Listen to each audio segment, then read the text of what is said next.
Access Radio, the future of radio and podcast. No limit to what we do. Access Radio, WIAX, the future of radio and podcast. No limit to what we do.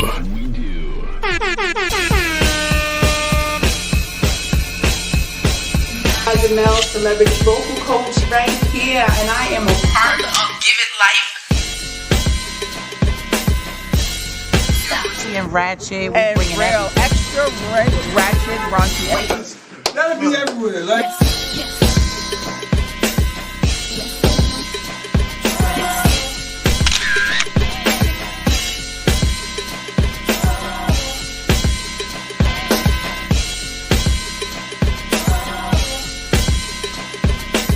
What we got coming up? Other shops is upstairs, but we down here by our also, man. This nigga got hit the wall off the set.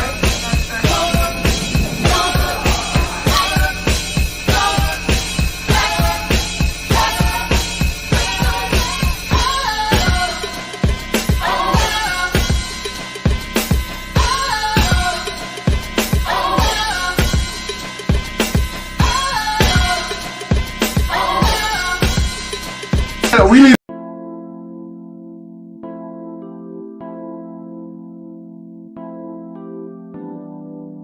Phoenix Soul.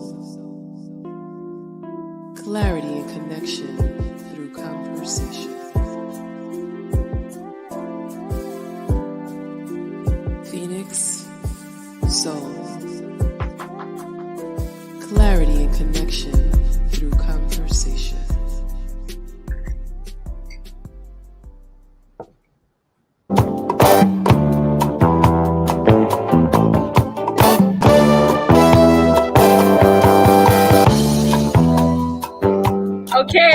Okay. I was getting too much involved with the music. Welcome to Phoenix Soul, everybody. This is Yaz HURSTON. Thank you for joining us. And remember, Phoenix Soul is clarity and connection through conversation. Yaz HURSTON's here. I really apologize. I know you're like, well, dag, Yaz, when are you going back to the studio? But I just want to give a shout out to Big Al, who has allowed me to come to you remotely, because most of my guests now have been remote, right? And so we want to get back into that studio. I'm going to definitely get some folks in there. We got really some thoughtful guests coming up, thinking about Juneteenth, thinking about what we're doing in July. And if you were looking forward to our guest last week, he had an emergency and we expect to get him again. But rest assured, this show today, going to be fire. Why is it going to be fire? It's going to be fire because I really enjoy interviewing my friends. I enjoy, because you think you know something about them, and it's always something that comes up in the interview that you're like, wow, I didn't realize that. I didn't know that.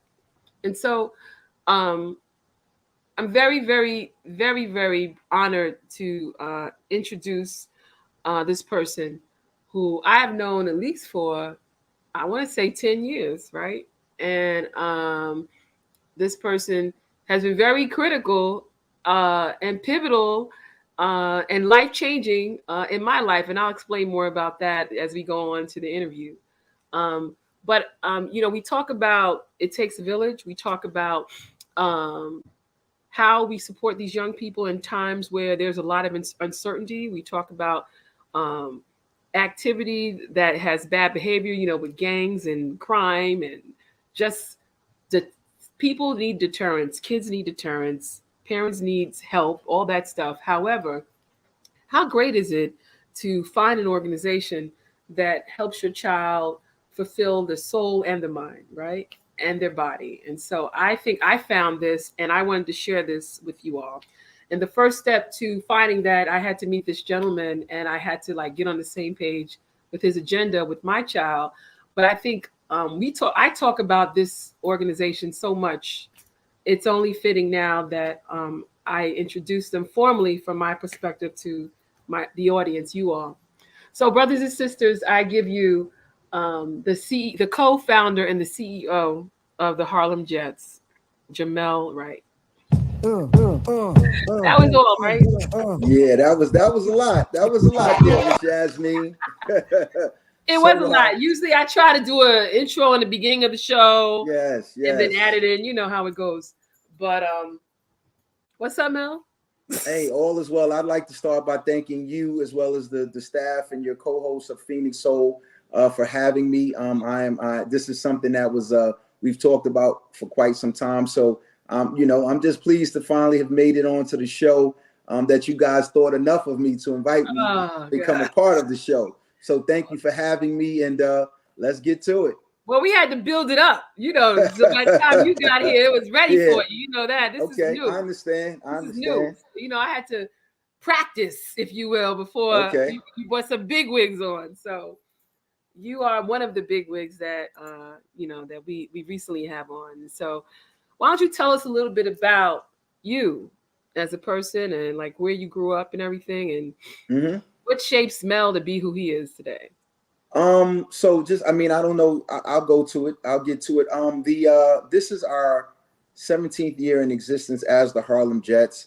We kind of started off, just wanting to, I'm from the Wagner houses over on the east side of Harlem, born and raised there.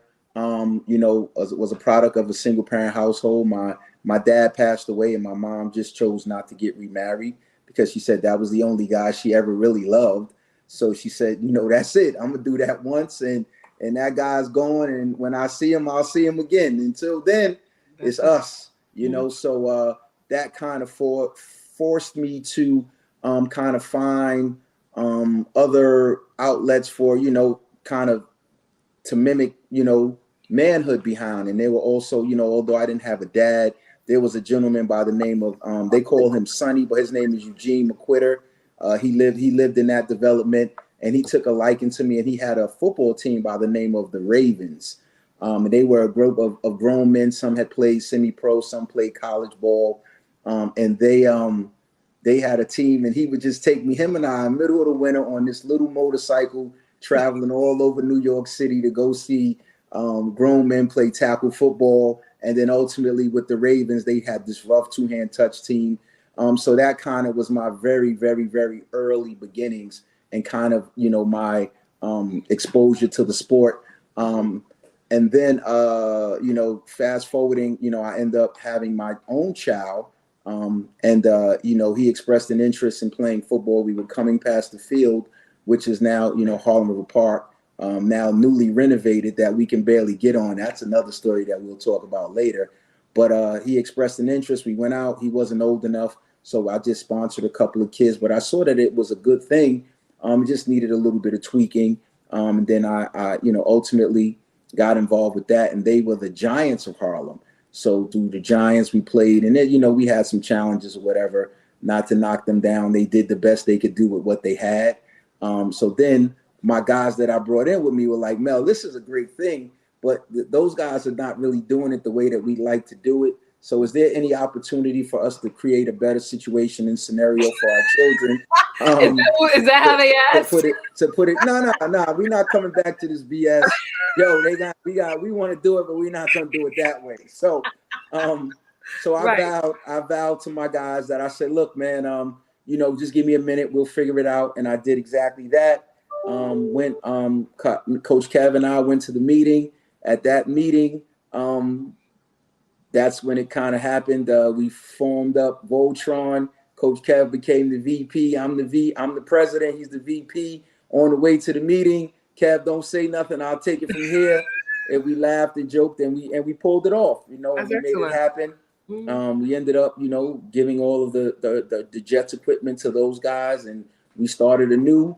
And just, during the earlier stages, it was rough and tumble because we were coming from a league that wasn't as organized or as competitive. So you go from like informal to formal, and oh man, it was tough. It was tough. It was tough sledding, but we persevered. We learned about, a lot about ourselves. We learned about our children. We learned about our community, and it just became very, very, very evident that the people in the community will support you and will be there for you and with you if you're doing something that they deem worthy. And that was the motivating factor to keep going. And now, 17 years later, we've put thousands of kids into and through college. We've yet to get have an NFL guy, but we got some of those guys in the pipeline right now. Say less, right? But we've put, we've churned out hundreds of college graduates, hundreds of productive young men. And I'm a firm believer that we would love for each and every one of our kids to go to college and matriculate and do all of that. But there are other pathways to success. I also believe in entrepreneurship. I believe in guys going through skilled trades. We believe all, like, if there isn't one specific or perfect way to get from where you are to where you need to be. And where you need to be ultimately is successful and being able to have the ability to sustain you and your family and add to the community and not take anything away from it. Sure. So you're just tuning in, you're listening to Phoenix Soul podcast. You can call us at 347-708-0216. I am Yaz Hurston, and we're here with Jamel Wright, who is the co-founder and CEO of the Harlem Jets. Now, Mel, I know what it is, but tell us the different types of programs that are in the Harlem Jets. Tell us a little bit about that. Yeah, so we currently offer, football is obviously the engine. That's the thing we started with. That's the thing that enables us to do most of the other things that we do. But we have football, we have cheerleading, we have lacrosse, wrestling, mentoring, tutoring, high school and college placement. And I'll just encapsulate it and say we have a lot of love for our kids in our community. That's really what it all boils down to. We just have a lot of love for our kids and community because, I think, and not to go off the beaten path, like, I believe that our kids and community are in need of love. There's a lot of things that go on in and around our community that our kids are experiencing that in some other places they'd be in counseling, right? So they're not in counseling, they're on the Harlem Jets. You know what I mean? They're coming to play football or they're coming to cheer, but they're with us. And coaches are / therapists. Oh, absolutely. Yeah. Coaches are everything. The coaches are everything. It's just really a labor of love for us. I know that but I'm not ashamed to say, like, we're staffed by 100% volunteers. So people are giving of themselves, giving of their time, giving of their resources to ensure that our kids are covered. Like, there's a covering. That old saying, it takes a village to raise a child. But that's what we have going on over here in Jetland. So you started out, I'm assuming, in football and you grew. Can you tell us a little bit about how this evolution, came about? Sure. So the evolution in a nutshell came about because we found that not every kid could take, like, football is a heavy contact sport, right? So not every kid wants to be getting knocked around multiple times, and not every, so you just kind of figure out whatever. Our thing has always been, whatever our kids in our community is in need of, let's try to provide those opportunities for them, right? So and it also created, like, when we started moving our kids into going to boarding schools and prep schools and things of that nature, we just wanted to create what we would call, somebody would call it their application. I call it their resume. So we want you to have an incredible resume as you move forward. We want to provide you with opportunities to do things that separate you from the pile, separate you from the pack. So not only are you a great football player, but you're also a wrestler. You're a great football player, a wrestler, and you excel academically. Oh, you're a young lady, you cheer. Now we're we're going to be launching some sports for girls. I believe that it's important that we do, whenever we partake in anything, we always strive for excellence. So we're not just rolling out balls for girls and say, hey, come try lacrosse or try field hockey or try any of the other things. Like, all of our sports are co-ed. So we've historically had 1 or 2 girls on the team.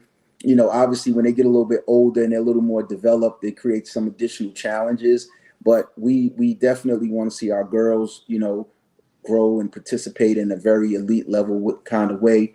But it's just really about, creating that incredible resume for your kid, so that when you have the kid from, their resume is very similar to it would be, with a kid living in Midtown or a kid living in, upstate somewhere. You've had multiple opportunities to do multiple things and you've excelled, and then we package it up and send you off. And most times we have a proven track record of success with that particular, running that particular play. That's fantastic. So I'm hearing like, I remember the first time we met, and I remember the first time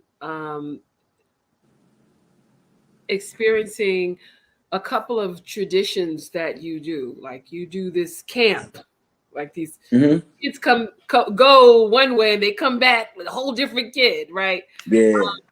All these things to teach kids not just how to play, but they come back different. And you don't have to tell us, because I never wanted to know, right? But what's the purpose of these types of routines or traditions of taking them away to do skills training? Right. So it's really, for me, it's really about like, you'll hear the term in the NFL or college or some of the other places, like, it's kind of like protect the shield, right? So Harlem Jets, it's kind of like the program is the shield. It's the thing that covers all of us. So, and going to football camp, it just builds a brotherhood. It's you're living with your team. So we go, last year we were in the Poconos, years prior to that, we were upstate New York.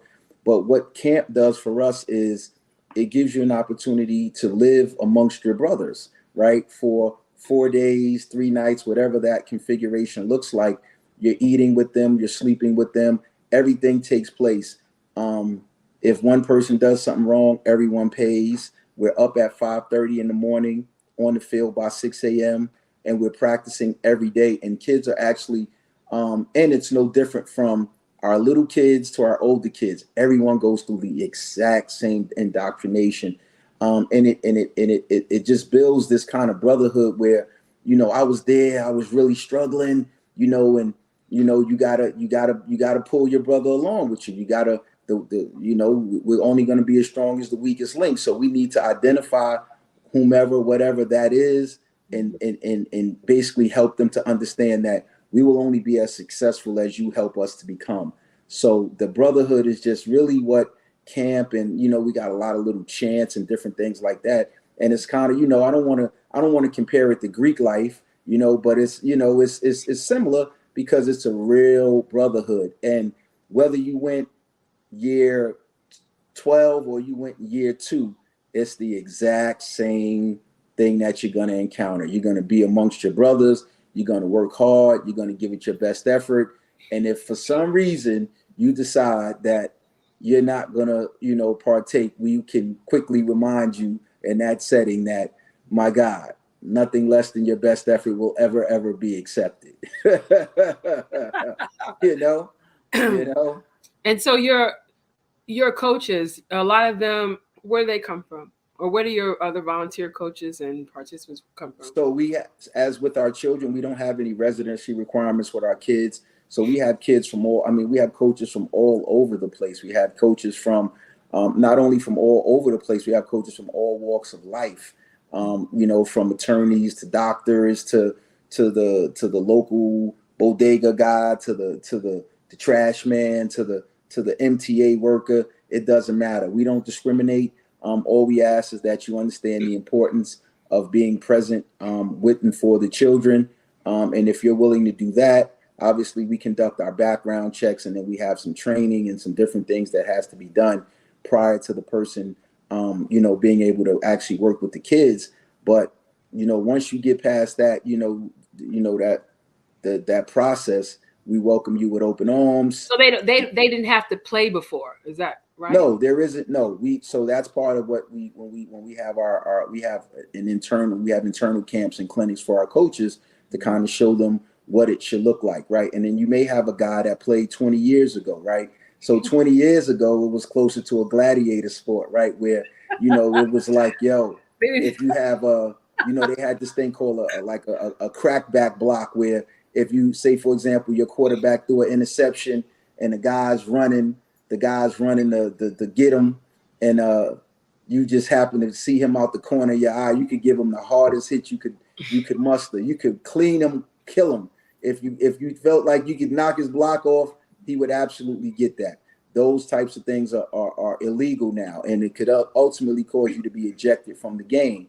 But not so long ago, that. So it's really the game itself has moved towards being a much safer game, in an effort to protect, people from receiving life-threatening injuries. And as we saw with the young man Hamlin, football is still a very inherently dangerous sport. He could have lost his life. So that's why, with us, we do send our guys for CPR training. Sure. We send them for CPR training. We try to always ensure that we have our defibrillator in close proximity to the field. So there are just some safety things that we just try to ensure are always present in everything that we do. So speaking of life safety and saving lives, rather, Harlem Jets also plays another role, I would imagine, for some of the young men and women out there, perhaps giving them an option than what's in front of them, right? What would you say about your role and your presence in some of these young people's lives that deterred them from making some wrong decisions? Oh man, that's everything. So we have a little process in place.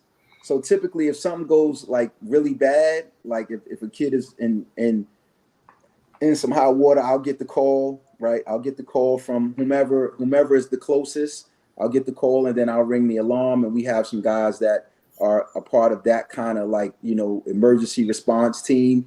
And then we immediately jump in, and whatever they're in need of, that's what we'll do. And, it's really, for us, it's really about providing that village experience where you're having some stuff is going wrong right now, but you're not alone, right? Because for example, with all of the coaches that we have, some of the kids, I have a pretty good relationship with most of the kids, but then there's some kids that have a different level of connectivity with some of the other coaches. So for us, it's always important that before you make that catastrophic step, that when it's nothing we can do for you, don't do that.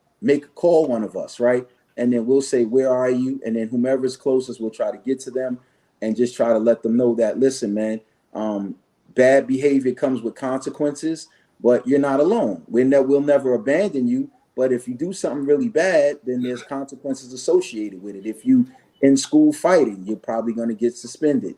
You're in school stealing, you're probably going to get expelled.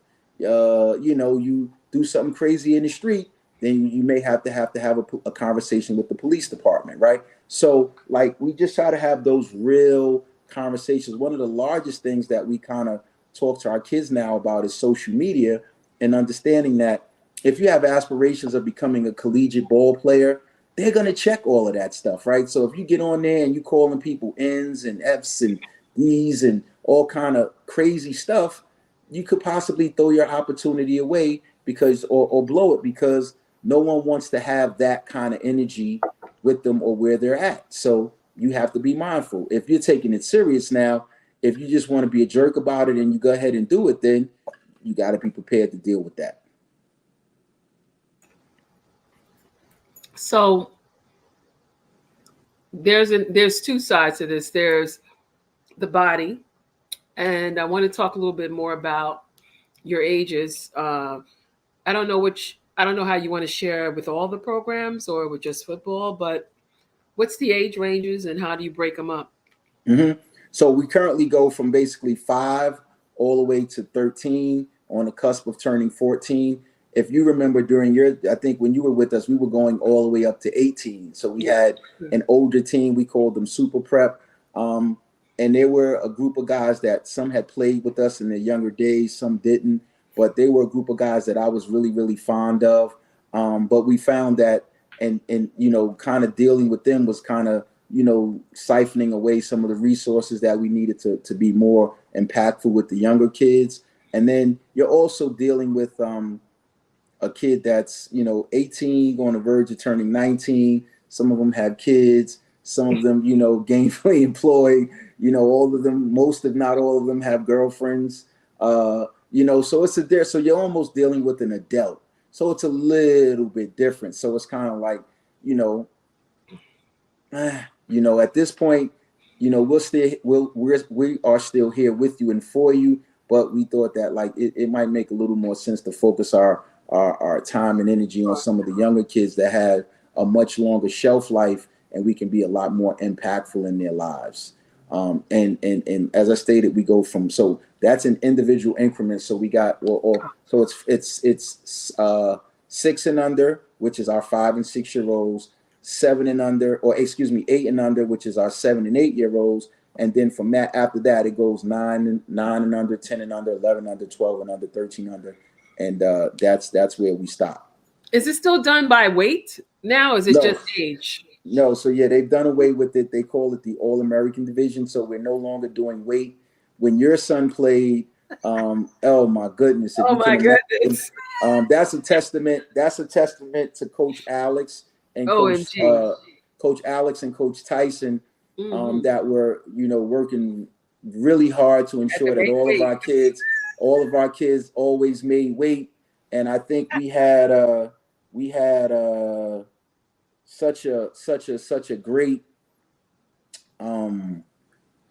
record of getting our kids. So we made sure that the kids made the weight. Like, listen, you gotta, so it was sometimes it took more effort and energy than others. Yeah, like listen. Yeah, you can't eat that Big Mac, my guy. You can't eat that Big Mac. Yeah, sorry, my guy. You can't eat Big Macs during the season. It's important that you're conscious about your weight. So luckily, because it was a beginning. Yeah, folks found themselves kind of doing that, and it was like, man, that's a lot to ask of a kid. So from an industry perspective, they transitioned to what they call All-American. So All-American is unlimited weight, is age-based. So if you're 6 and under, regardless of how big you are, you're playing with the 6 and unders. That's crazy. Same thing, 8 and under, 9 and under, so on and so forth. So and the age cutoff is July 31st. So it's however old you are as of that particular date. Sure. Now, the competition, how do you, like, who do you play in your competitions and stuff? So we transitioned back to Big Apple. We had left for a number of years. Oh, wow. And we were part of our own league, which was the Empire State League. That has now gone defunct. But we were part of we're now part of Big Apple. I think they changed the name to Big Apple Tri-State. So they have teams in all of the 5 boroughs, New Jersey, Connecticut. So I think basically that's it, like the tri-state area. Super duper competitive, never a day off. I mean, it hasn't gotten quite back to what it was when you were here, where there was a point where there was never a weekend off. Like, and if you lost 2 games, you wouldn't make the playoffs. It was that competitive. Now it's a little different. Obviously the rules have changed, as I stated earlier. But we still play a team like the Hurricanes, the Staten Island Hurricanes. We still play. We play. Who else is the Renegades? The Brooklyn Renegades. They're a team that's been around. Some of the teams that were around when you were there have fallen by the wayside. But there's still, like, every year there are like maybe 2 or 3 different teams that pop up. Well, Harlem Jets was a team to beat. Is that still the case now? I think, just to be fair, I think we're always the team to beat because of who and what we are. and that's just being real. So winning against You're us, you're a competitor. In this. yeah, it means something. It really does mean something. Part of what we decided to do during COVID, we didn't play at all during COVID. So there were teams that never stopped playing. So I don't know if you can recall, but sports as a whole were banned in New York City. Right? Yeah, I was going to ask you, how did you all fare during that? They took the rims off the backboards. They closed all the parks, chained them up. So the opportunities didn't present themselves. We as a staff met and deemed that it was risk over reward. Like, we don't believe that the risk outweighs the reward. So we decided not to play at all. So we didn't play. We had some Zoom workouts that we did for a few months, but we didn't play any competitive games. As a result of that, it put us behind a little bit. So over the last year and a half, 2 years, we were kind of building it back up. And I'm proud to say, like, two of our coaches that are legacy kids, Coach BJ, Bruce Parker Jr., Coach Bruce's son, wow. And Coach Kev's son, Dejan, are coaches for the younger levels. And those kids are probably one of, if not the best teams in the tri-state area, maybe even beyond that. This past weekend, our 6U team came up a little bit short versus a team that was a little more aggressive and a little more seasoned, because on that level, most of those kids were brand new with the exception of one or two. So they went down. They played hard, but they didn't win. Our older team, the 8U team, older 8, right? Our older team ended up winning against a hotly contested match versus the team that has historically been the dogs of the division. So we beat them in that game. Ended up in a 6-0 victory in our favor.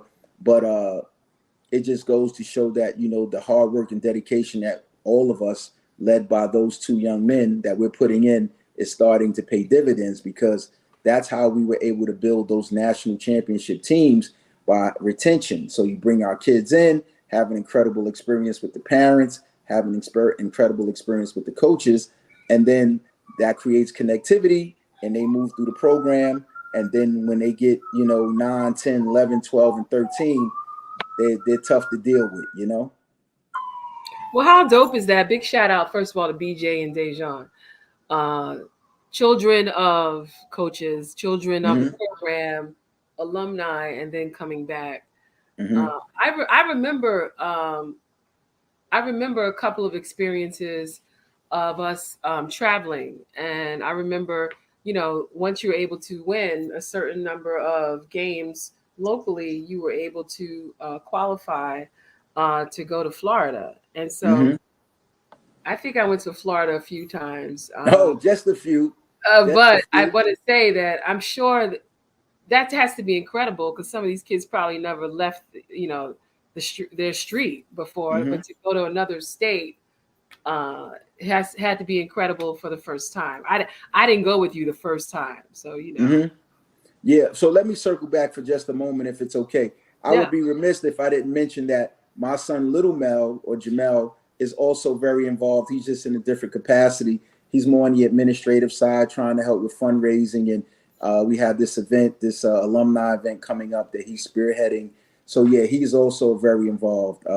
And I would hate for him to see this. Oh no, I was going to let you. Dad, that's how you're gonna do me. Yeah, no, your whole family is going to get a section. Don't worry, I got you. Okay, cool. Because it's going to be some other people that's going to ask you too. I know. Okay, so yeah, so as it relates to your question, so we do. So you've traveled with us, and you see how we travel. A lot of other organizations will hand you an itinerary and say, "Yo, this is where we're going to be. Meet us there. You need to be there by Saturday at 4." That is totally not the way we do things. No, we move as a unit. We have a dress code. We fly. We stay in villas. We do things in a top-notch kind of way that also lends to continuing to build out the village, or that brotherhood experience, because we are moving as a unit. That's it. You're not going to act crazy, because you're going to make us all look crazy, right? And it was always a tremendous level of pride to go through the airport. our kids dressed appropriately in straight lines, not talking, focus, and have the luggage handler or the security or people just kind of walking up to us and saying, listen, man, you guys are doing a great job with those kids. You've made me proud. You've made me proud. Like, that's always been a proud moment for me to walk through and have people acknowledge that our kids are doing things the right way, Sure. And so when you do go and travel, when you reach those destinations and they compete, what is that experience been for what has that been like for you? You've witnessed some highs and some lows, I'm sure. Oh, absolutely. So I guess a high is us winning a national championship. That's kind of high. And being deemed the best team in the country. A low is you lose the first day and you kind of wasting your time there for the rest of the days, because once you lose, you go to the losers bracket, and the best you can do is third place, which really isn't nothing. It's nothing to sneeze at, right? Because that's still a major accomplishment. But you didn't go there for third. You went there for first. So you don't want to lose on day one, because now you might as well go to Astroland or Universal Studios. You might as well, like, you kind of lost the thunder. But it's true. But it's a part of what I like. One of the main things that I've encountered is us getting beyond the race thing or the color thing, right? Where guys believe in, I live in the hood, I'm tough, I'm gritty. I seen somebody get hurt, shot, killed, stabbed, robbed. So I'm good. I'm tough.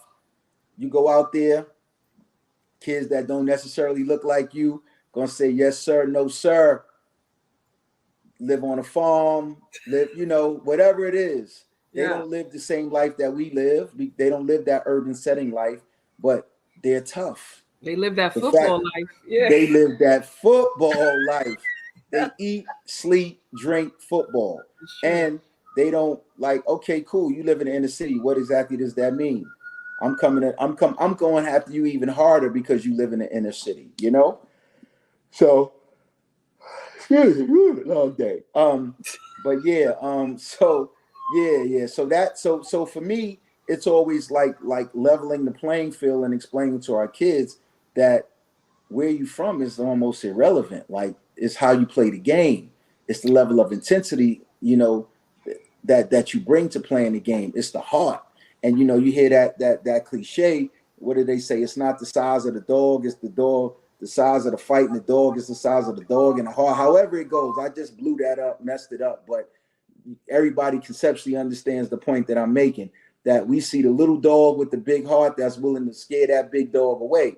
So you can't get caught up with, he's that and I'm this, or I'm that and he's this. You got to go out and perform every time on the field. So with that being said, though, I'm New York, right? New York is urban. It's not.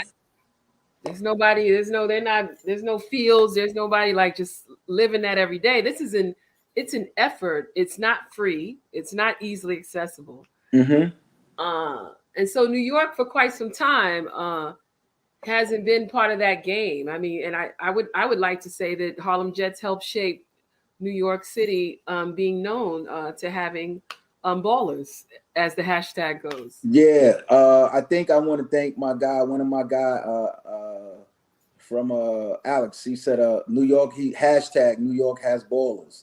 And I think that's a perfect example. I don't want to come across as being braggadocious or but I believe that we have personally played an integral role in establishing a whole culture around football, be it youth, high school, and college, right? Because we prepared our kids as if they were going to college from a very early age, and they excelled on the high school level, which consequently led to them getting, selected to go to elite level colleges, and has hopefully changed the trajectory of the life that they will live from this point forward, or from that point forward.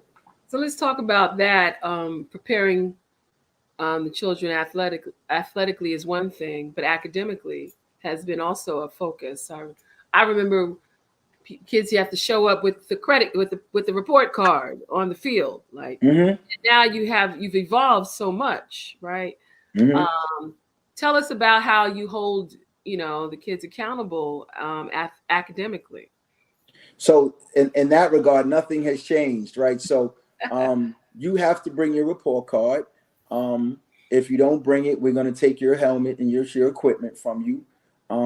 And what we've tried to communicate to people is that it's not a punitive thing, right? We're not trying to punish you in any way, size, shape, or form.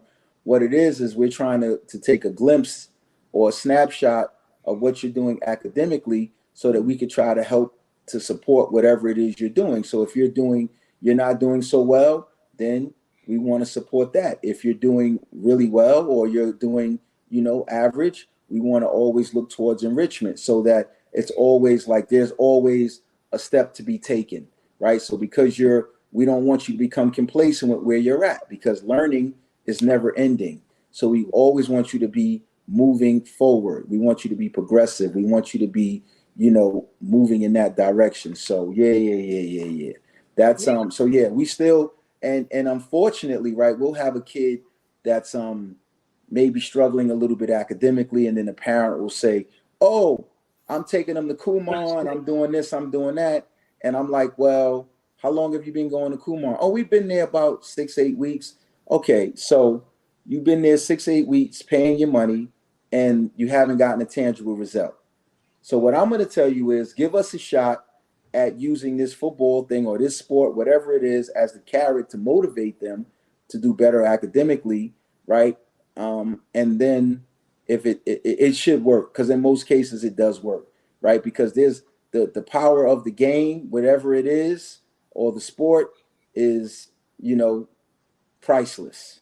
So you're not kidding. And so the other incentives that you had, you partnered with this program, which we had them on About You, with Alex and George, and that actually had young people, had these kids now thinking about what they needed to really do to get into college, and so a lot of these kids coming from an understanding that they already had to do well to get into high school, but then the extra effort that was made by really your because you know how we do in our communities, someone has to be the rabbi or the person that says, okay, yeah, these people are good. And Mm-hmm. so About You came about. Yeah, I mean, the Harlem Jets had to really endorse it, for all these kids to start going there. um have you seen that impact the Jets itself by utilizing other resources to have kids better prepared for college? I guess college prep. Mm-hmm. So in some ways, I call it the Jet experience, right? Okay, okay, I like that. Because through the Jet experience, everyone has experienced, an uptick. Like, it's like, oh, okay. When you see the place that has created or helped to create, right? Because I keep circling back to saying that it takes a village, right? And nothing happens without hard work and dedication. So through hard work and dedication, we're able to identify strengths and weaknesses because we push our guys to the limit, right? So through that, you'll say, okay, cool. We see that we feel like you're only giving us about 60% of what you could be giving us. And we want you to be great. So we're gonna ride you. We're gonna make you dig deeper and hold you accountable for extra workouts and all of this and all of that. So it's been like an organic transition. A has been with us for a very long time. He's had a couple different business ventures. Pleased to see that About You is thriving and doing well. And we've been a part of their success. As well as them having been a part of ours. Part of your success. I was about to say the same thing. Yeah, it's mutual. Yes. Tremendously. Yes. Yes. Thank you, DW. She said excellent stuff. So the other part here, and I need to say, is that it's not just for the time. Do you keep in touch? I heard you say something about an alumni event, but do you normally follow or keep in touch with your alumni? And keep those relationships going beyond football? I ask this. Look, I ask this of college. I ask of everybody. What do you do beyond that one time that you needed them? Like, do you support them after? So you've seen it, and I'm sure you've heard it. We have a term: once a Jet, always a Jet. We were just at an event the other day, Saturday, 2 Saturdays ago, with one of our kids, Elijah Jones from Boston College. Tremendous turnout. Most of the kids there were Harlem Jets. He was there. Some of the clinicians were Harlem Jets. So we really mean that. Like, once a Jet, always a Jet. We're always on the road. Like, Johnny's a little further away now, but we've already talked about coming out to Oregon to see him play and getting there to support him. Like, literally, like, we're on. You probably saw I was out at Purdue with the John Sanusi and Corday. Sanusi and Corday. Thank you. I caught a brain fog. Yeah, Sanusi and Corday, both of whom are my guys. That the thing that I think is most profound, right, Yaz, and I want to jump in and say this, is that none of the adult people that are let me not say none, because now we talked about Dejan and BJ. The vast of the older guard, none of us have ever tackled or blocked or did anything in a Harlem Jets uniform, right? So everything that's done or being done is based on the sweat equity of the young people, of the children, right? They built this thing from the ground up. They bled for us, right? And that's why I'm always, when I encounter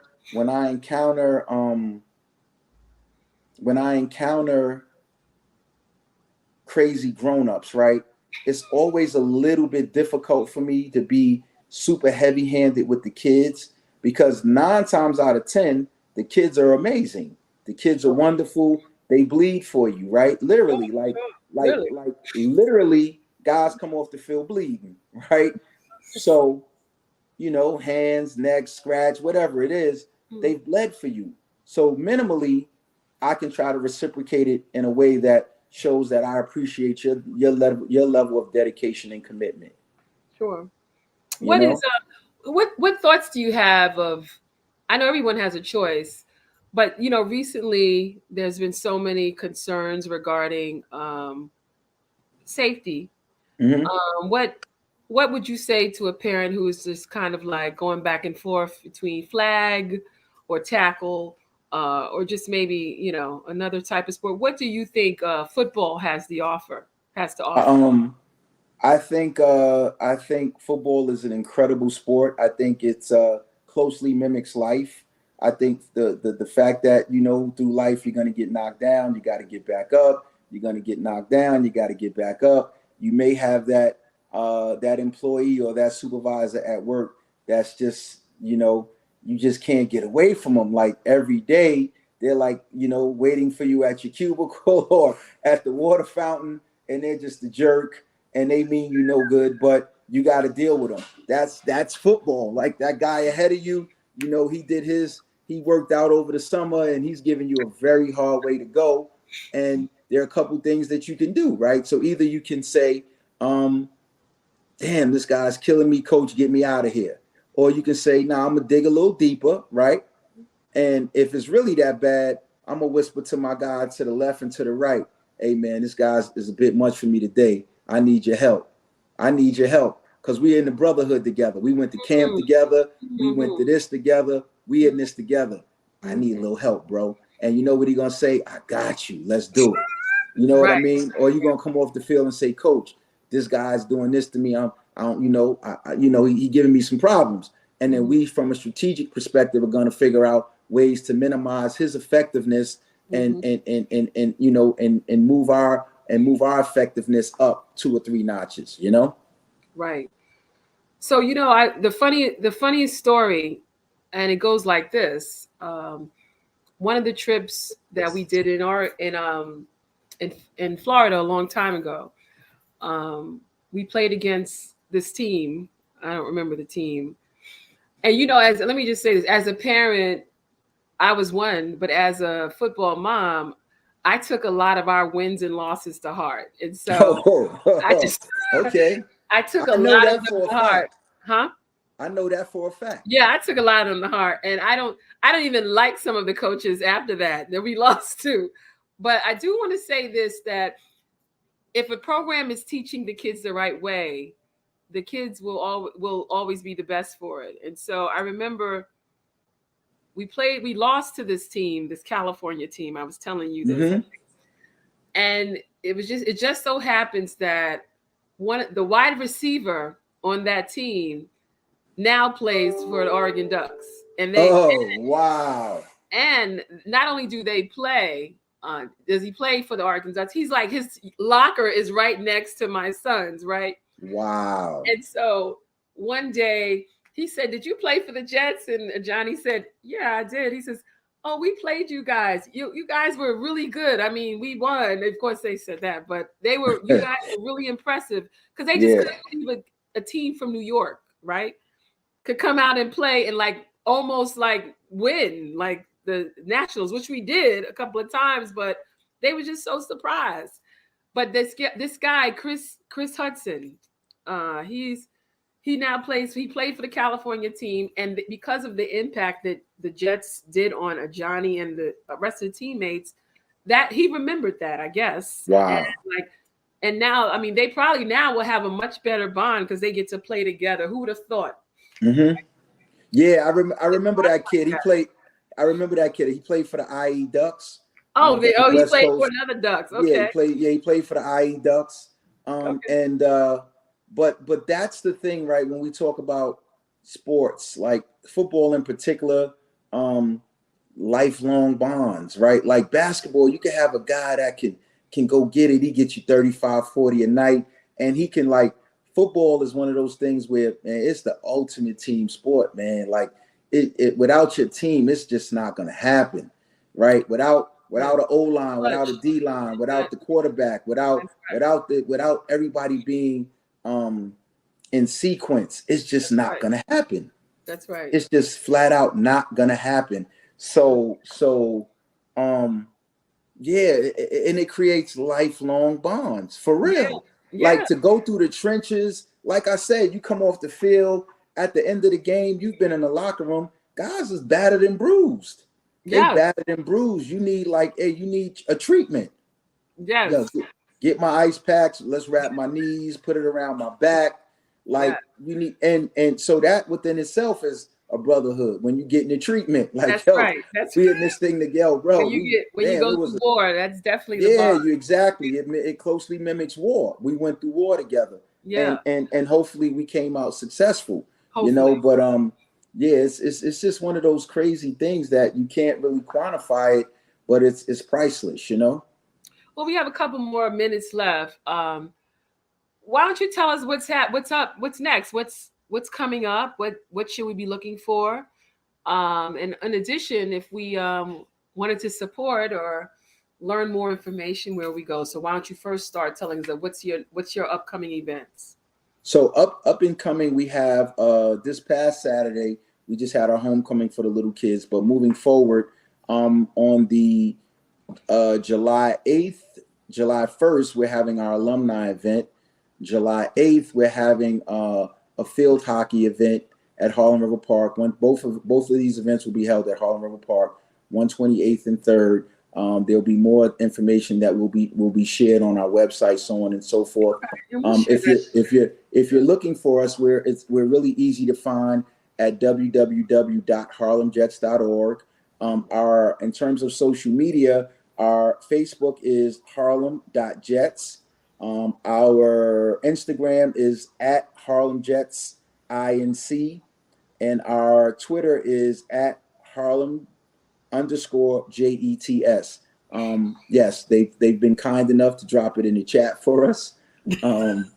Yes, that is we're missing our Instagram, so hopefully we can get that in there. I'll type it in the chat and we can that's cool. in there. Yeah, we'll drop that in there. But yeah, so did I? Oh, okay, yeah, there we go. So yeah, those are some of the important things. We're still currently looking for additional players on every level.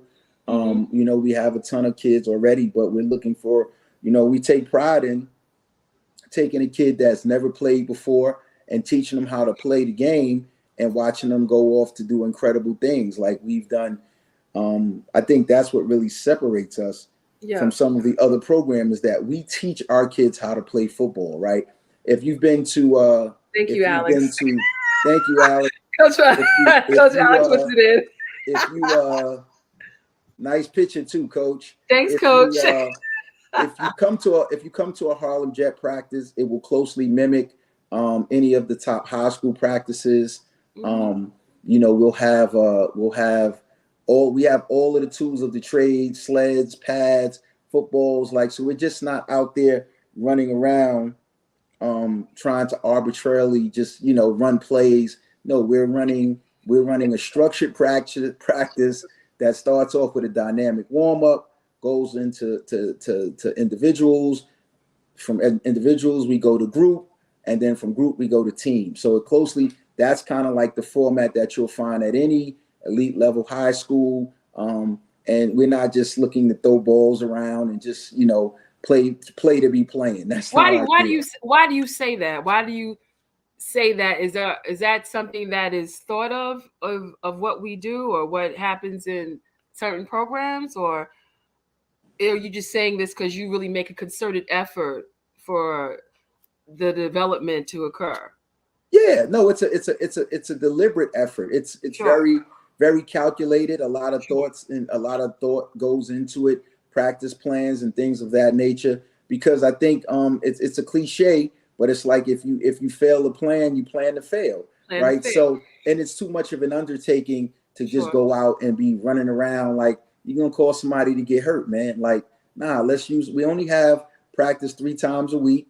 And then that's during the off season, and then during the regular season, we're practicing twice. So every second, every minute, everything matters. You know what I mean? Okay, so a couple more questions. One, what has been one of the, I don't know, I'm sure there's been so many, but tell us one instance that was just a credit to the program, that you knew that this was your why.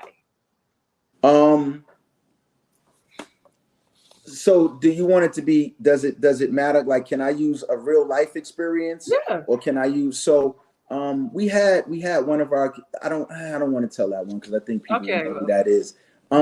Just the fact that whenever our kids are in need of anything, right? You want to be more specific. We had a kid have a fire in their house, right? House burned, to smithereens. And the way that we as a community circled the wagons to ensure that kid was made, we were like, obviously we can't get you back to 100%, right? Because you have things that were near and dear to you that were lost. But we ensured that he was in a state, that him and his family were in a safe environment. They had food, they had clothes, they had shelter, they had everything they needed to sustain themselves until more help could arrive, right? Until a more permanent solution could be put in place, right? And those are the types of things that, we have kids that in some instances make bad decisions. We circle the wagons. We call each other. Yo, listen, who can get where? Who can do what? Okay, let's hit Coach Bob. Yo, hey, where are you, Tyson? Where are you, Mel? Where are you? Like, we have our guys, and look, we're on it, and we're on it immediately, and we're to the best of our ability.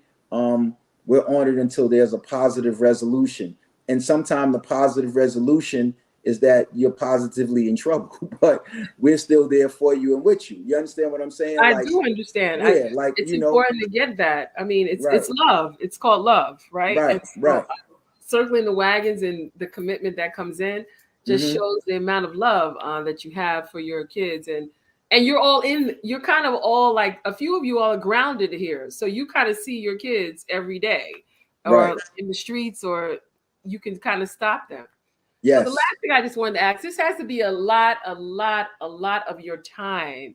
How do you balance work and life? I mean, like, how do you do that with your family, having a date night? Big shout out to Twinique. How do you do this? Well, I've come to the realization that I have to be deliberate, right? I have to be Absolutely. deliberate. And then, for a long time, you were a part of that. You've heard the rumblings. You can invite Mel, but he's not coming, right? To a lot of some of the other extracurricular activities. I just didn't have time. Like now that I'm a little older, like I understand the importance of being present, right?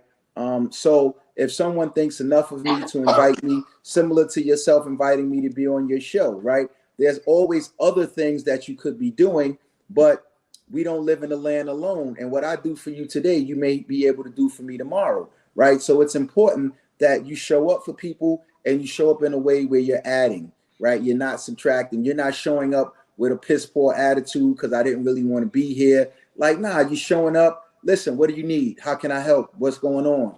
Oh, I'm having a great time. Yo, listen, I saw them over there. We went through a little bit of, watch, it's a little something going on over there. We need to, we got little eye signals. But you bring your family. Things. But I know that's so I really believe it. As if you were at the Tiny Mike game this past weekend, you would have seen my daughter front and center at the door. Listen, you coming in here, this is what it is. You gotta, Shelby is the this Harlem Jet thing means more to her than I think anybody else. Like she has totally put herself in a position to be like an executive with the Harlem Jets, earned and not given. Like literally, like Shelby is just the end all to be all. Twinique is so involved. Twinique has so much. She's developing her own business. She has her Twinique's Kitchen, and she does some stuff. So she's been entrepreneurial in that way. She has a lot going on. So she's not able to be with us as much because it's important that she chase her dream. You know what I mean? Like Harlem Jets is my dream. Twinique's Kitchen and the stuff that she's doing is her dream. So it's important that everyone chase their dreams, and when our paths can cross and we can have collaborative efforts that add, then absolutely let's all be together and show support and do things that are important and helpful to each other. But yeah, I couldn't do this without my family. They make it, when I finish here, I'm gonna go home. I'm sure I'll have some hot dinner, hot conversation, I hope so. before going to bed, because, I think it's important. But family, that's why it's important that, we always stress family. The Harlem Jets are a family program. We got, this past weekend, we got granny, we got auntie, we got uncle, we got like the extended family, the guy that's on the block that saw you walking past with your helmet and shoulder pads, and you say, yo, I got a game this weekend, you gonna come check me out? And he like, yeah, I'm gonna be over there. And he come. I've seen I'll see, because I'm born and raised in Harlem, I see so many of my childhood friends coming back, right? Yes. Some have children, some have grandchildren, and they're all there still understanding that it takes a village to get this thing done, Yes. And I also want to just say thank you for who you are and what you've done. I've seen you support. I've seen you as someone that believes in second chances, and giving everyone a shot. And I've seen you, always giving, even making bricks out of straw. I've seen that. And it's always been a pleasure just to watch from afar and even to be part of it. I knew nothing about NPR mandatory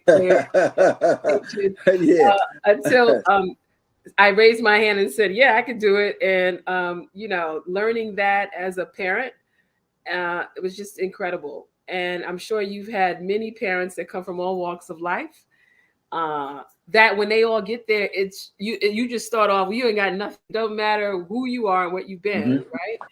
You just start off, everybody's there is for their kid. And so that's the thing we all had in common, and what I enjoyed. And I also just wanted to say to you that, you have no idea the level, the impression that you may have on a child. The first trip my son went on was to Ohio, and we went to the Hall of Fame. And I don't know if that made an impact, but he went to the Hall of Fame, and he probably would have never gone if it wasn't for you guys.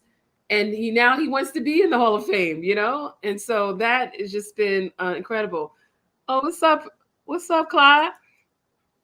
Clyde from Fantastic Job, Coach. Thanks. Clyde's my guy.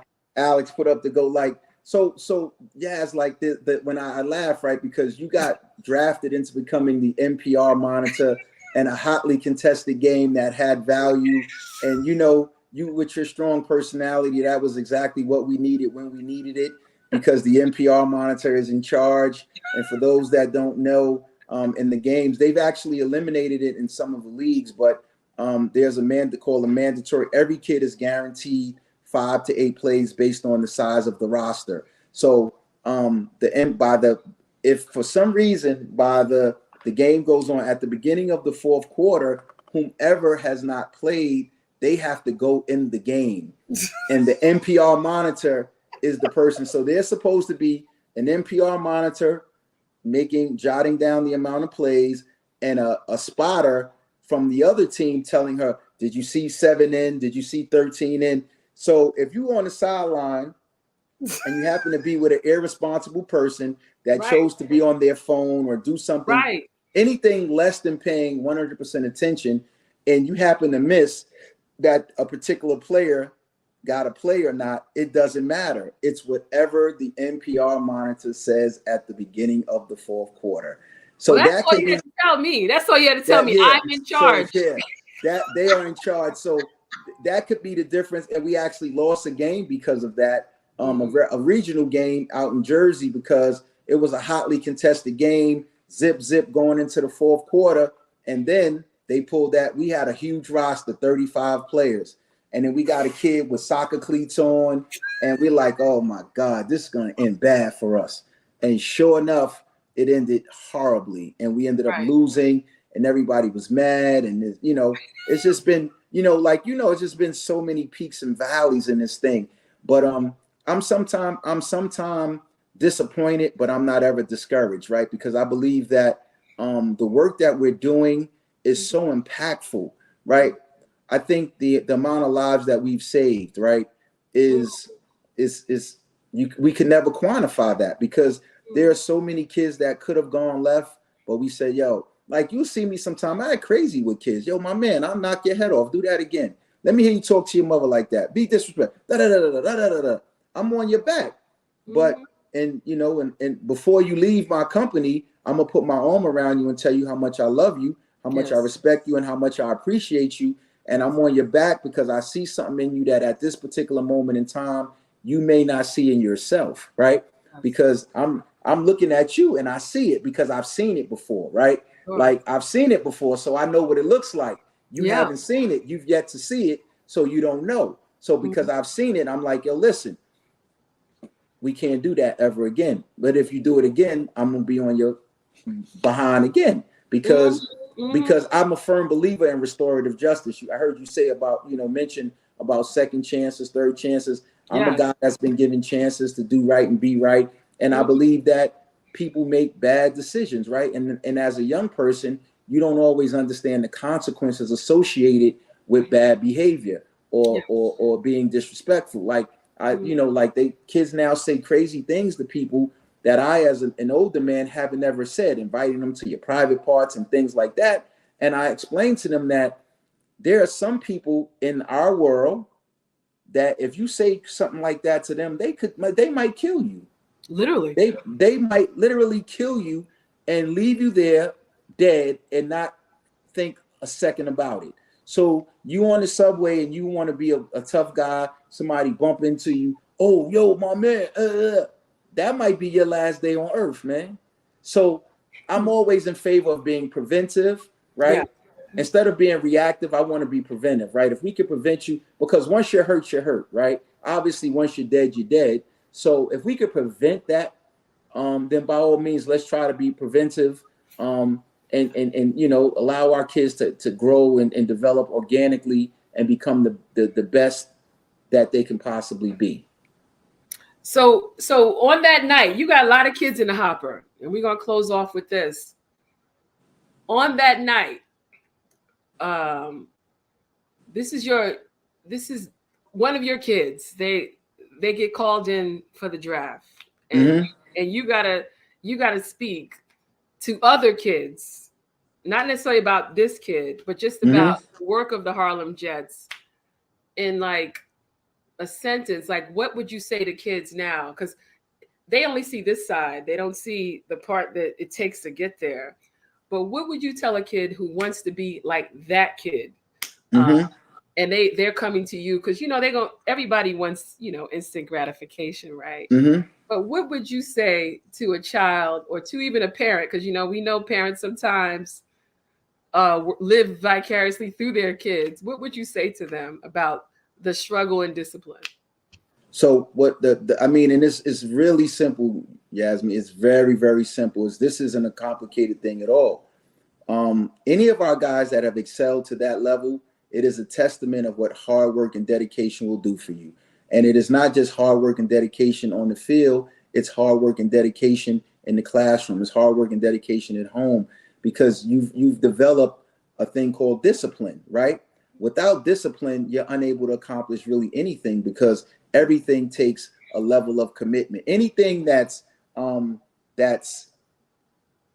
value, like, to borrow something from TD Jakes, like, anyone who's accomplished anything of great significance, they have to go through a crushing period where you're sacrificing. So I know for a fact, and if I may respectfully use a Johnny, I know for a fact that there are parties that he hasn't attended. There are things that he hasn't done. There are family activities that he's had to miss. There are, like, your birthday might be that day, but my God, you got to get to this workout, right? So there's a level of sacrifice, dedication, and commitment, passion, trust in the process, listening with the level of understanding, right? Because there's listening to say you heard it, and then there's listening with a level of understanding so that you can apply it, right? Mm-hmm. So you have to package all of that up, mm-hmm. and then that's what you're going to see on the stage, right? If you take an element out, then that could potentially be the reason why you don't reach your full potential.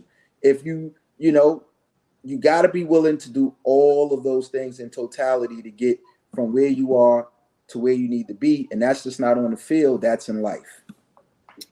Jamel Wright, Harlem Jets co-founder and CEO. Thank you. Thank you. Thank you. You've been a pleasure. It's a pleasure. We're going to be watching you. Anything that you're doing, we're going to follow it and share it accordingly. We appreciate everything that you've done. Thank you for being a guest. Mm-hmm. Thank you. If I may, Yaz, before I go, there's anyone who wants to help or support the program, if you're interested in becoming a coach, donating, anything, you can reach us at area code 646-234-2004. I should have dropped that in the chat. So that's our number, 646-234-2004. If you're looking to make 646-2004, right? That's our mobile number. If you're looking to donate, you can visit our website, www.harlemjets.org. You can donate. If you're looking to become a coach, you can visit us at that website, or you can call that number. If you're looking to find out what our schedules are and come out and support that way, you can call that number, visit the website. We're always in need of good quality people to be supportive of the children in our community. And just, it takes a village. So come be a part of the village. We will. And thanks again. Looking forward to what's happening July 1st. I'll probably be at that event. So, okay. And big shout out to Lil Mel for making that happen. Mm-hmm. And we'll probably do something live there and then promote it here. That'd be great. Yes. All and right. We got to set this trip up to Oregon, because I owe my guy Johnny a visit, and I'm absolutely going to make that trip. Okay. And we're going to also bring some kids on the show. So let's plan for that too. Okay. Yes, we have some kids that are doing tremendous things, and not only I'd like to try to bring, when we do it, I like to try to bring kids from every segment of the program, so that we're it's wide ranging, and we get to speak from different perspectives, because we're really doing it. We're really doing it, man. I'm proud of the direction that the program is going in. Okay, so we're gonna close out unless there's anything else you'd like to share. But I think you've been incredible. The organization's incredible. Your volunteers, and thanks again, Jamel Wright. Signing off. Thanks for having me. Have a good evening. Good evening. So you've been what an incredible you still taping, or is it still taping? I'm closing out right now. Give me a second. We had an incredible show. If you're interested, I know there's some people that want to do this, want their kids to do it, they want to do it. Get involved. It's really a worthy cause to get involved in something. And if you just so happen to choose the Harlem Jets, I don't think you'll be disappointed. That being said, Phoenix Soul, we're out. I'm Yaz Hurston. We'll see you next week. Peace.